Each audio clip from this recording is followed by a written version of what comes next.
शिल्पा की आदतें ठीक नहीं थी। वो ना बोलने से पहले कुछ सोचती और ना ही कुछ करने में। उसके इस आदत से सभी परेशान रहते। बहन, घर पर मेहमान आए हैं और शक्कर खत्म है। थोड़ी शक्कर दे दो, मैं बाजार जाऊंगी तो ले आऊंगी। अरे शिखा बहन, तुम तो माफी करे। जब देखो तुम्हारे घर में कुछ ना कुछ खत्म ही रहता है। अरे शिल्पा, चिल्ला क्यों रही हो? काना घर में मेहमान बैठे हैं, सुनिए। सुन लेंगे तो सुन ले।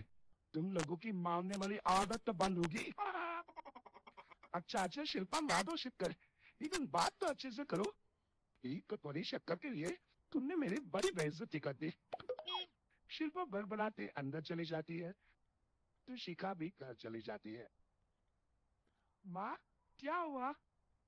अरे कुछ नहीं बेटा, पता नहीं कहाँ कहाँ से ऐसे पड़ोसी आ जाते हैं। जब देखो तब कुछ ना कुछ मांगने के लिए घंटी बजाते हैं। अब घंटी बजे तो दरवाजा ना खोलना। पता नहीं माँ की ये आदत कैसे बदलेगी।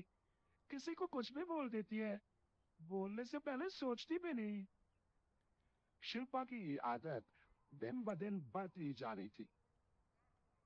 एक दिन शिल्पा के दरवाजे सब्जी वाला आया।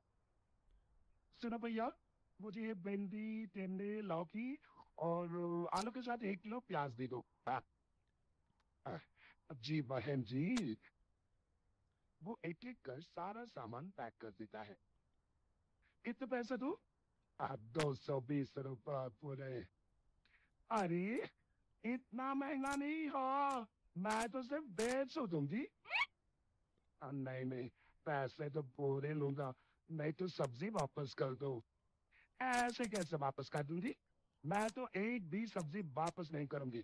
और हाँ, रही बात पैसों की, तो लेना है तो 150 ले लो, वरना मेरे मोहल्ले में घुसने तक नहीं दूंगी। हाँ, और नहीं बहन, हम लोग गरीब लोग हैं, ऐसा ना करो।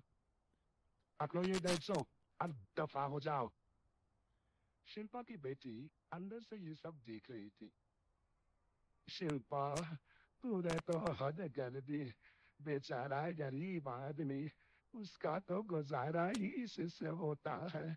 बोलने से पहले सोचा कर बेटा। माँ, आप चुप रहो। ड्राइव चलाना बच्चों का खेल नहीं। और वैसे भी इतनी महंगी सब्जी थोड़ी ना होती है। आपको तो सिर्फ खाने से मतलब है, लेकिन मुझे तो सब सोचना पड़ता है ना। शिल्पा की सास ये बात सुनकर दुखी हो जाती है। शिल्पा की बेटी शिल्पा की ये सारी बातें सुन रही होती है। शिल्पा की बेटी एक दिन माँ से कहती है, माँ, ओ माँ, जरा यहाँ आना। ओहो, क्या हुआ? क्यों चिल्ला रही हो ऐसे बेटा? हुआ क्या? ये देखिए मेरे स्कूल की ड्रेस कितनी गंदी हो गई है। इसे कौन धोएगा? लेकिन ये तो साफ है बेटा, मैंने अपने हाथ से खुद साफ किया है। माँ, ये ड्रेस इतनी गंदी है कि मैं इसे पहन ही नहीं सकती। चलो, मुझे बाजार से नई दिलाओ। शिल्पा दुखी हो जाती है और वहां से चली जाती है कि तभी सामने उसकी सास मिल जाती है। शिल्पा, अरे वो शिल्पा, ये क्या सब्जी बनाई है? ऐसे वो कोई सब्जी बनाता है? आ, शिल्पा सास की इस हरकत से सत्य आ जाती है। अरे माँ को तो मैं जो बना दो उन्हें वो पसंद आ जाता था, फिर आज वो ऐसा व्यवहार क्यों कर रही है? शिल्पा कुछ समझ पाती कि थोड़ी ही देर में उसका पति आ जाता है। अरे शिल्पा, ये क्या है? क्या हुआ आपको? ये मेरी अलमारी पूरी अस्त व्यस्त है, तुमसे कोई काम नहीं होता है।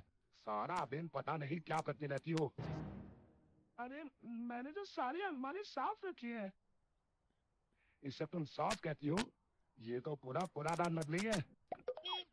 शिल्पा परेशान हो जाती है। वो समझ नहीं पाती है कि उसके साथ क्या हो रहा है।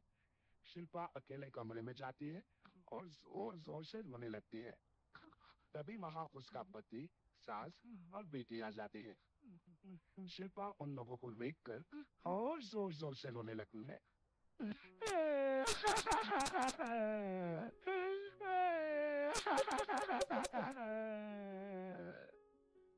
कि तभी उसकी सास उससे कहती है, क्या हुआ? यहाँ बैठ कर रोती रहोगी या फिर खाने को भी कुछ बनाओगी? माँ, पहले आप बताएं, आप लोगों को क्या हुआ है जो मुझसे ऐसा व्यवहार कर रहे हैं? वही हुआ है जो तुम्हें रोज होता है। मैं समझी नहीं। माँ, आज घर वालों ने आपसे बुरा व्यवहार किया तो आपको कितना बुरा लगा ना? ओह, मुझे बहुत बुरा लगा। मुझे अच्छा नहीं लगता कोई मुझसे इस तरह से बात करे। सही कहा शिल्पा। जो चीज तुम्हें खुद के लिए अच्छी नहीं लगती, वो तुम्हें दूसरों के साथ भी तो नहीं करनी चाहिए। बेटा, हम तुम्हारे अपने हैं, फिर भी तुम्हें अपनों की बात का बुरा लगा।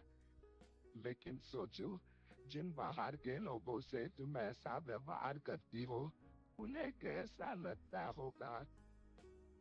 हाँ माँ, आप सच कह रही है। मैं आप लोगों से माफी मांगती हूँ। मुझे करवा नहीं बोलना चाहिए। मैं समझ गई। मैं आपकी हूँ इसलिए आप लोगों ने मुझे सुधरने का वक्त दिया और मेरा साथ दिया। लेकिन जिन बाहर के लोगों से मैं बुरा व्यवहार करते आई, वो लोग मेरे करवे बोझ से कितने दुखी होते होंगे।